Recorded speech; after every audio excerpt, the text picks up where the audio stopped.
Okay, real quick, this isn't scripted. I just wanted to make a quick video and share my reasons for why I've been talking so negatively about Splatoon lately. First off, the game's gotten boring to me. Well, can you really blame me though? I have like 2,000 hours on the game. That's more time than I spend with my parents on a yearly basis. So yeah, I'm pretty burnt out. Another thing, Splatoon 3 looks exactly the same as the other two, and to me, it looks like it's going to be overcooked, like a burnt meal that just came out of the oven. It's like, come on. Jesus. I don't even think this game's going to be undercooked. I mean, at least a couple months after launch. But who am I kidding? They might just release a buttfuck load of content at the start, like 14 new maps, all weapons, gear, etc. But based off their recent titles, that's more unlikely than me getting a girlfriend in Anime Club. Seems like the devs are being overworked to add like many. Let me rephrase that. Seems like the devs are being overworked to add as many tiny changes to the game instead of actually trying to change the game, which, I mean, it's not their fault by any mean. It's just the poor direction the game took at the very start when the exec said, "Hey, we had a real shitty 2020. Let's make a new Splatoon."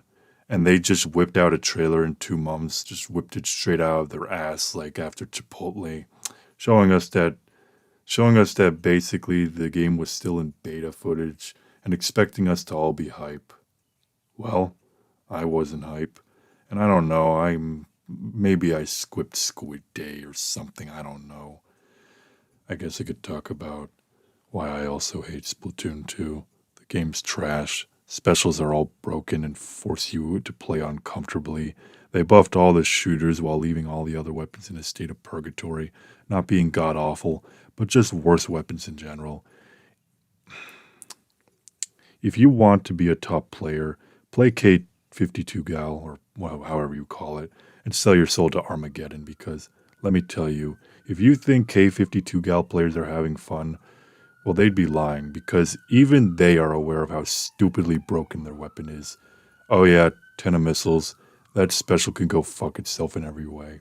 The game also has terrible maps. Like honestly, there are only 3 good maps and they're all from the first game. I guess the Reef is an example of a decent map from S2, but I think it's overrated. I forgot to mention that while Splatoon 1 added like 2 new modes after the initial 2 being zones and turf war, Splatoon 2 only added 1 new mode being quite arguably the worst mode in the game. Playing Clam Blitz solo is like trying to get a giant puppy to obey you. It just isn't happening. All in all, Splatoon 1 left off in a decent state, and it kept me interested in the series. Splatoon 2 pretty much killed all my enjoyment for the game. But hey, I'll try to get back into it again someday, I guess. I'll be getting Splatoon 3 at launch so I can milk content from the game, as I see potential for building a large community. But who am I kidding? Nobody likes my content anyways. So I shouldn't even bother anyways, you know what I'm saying? Yeah. Appealing to Splatoon fans is like trying to appeal to my mom after getting C's. It's just good enough, but not really. So yeah, anyways, see ya.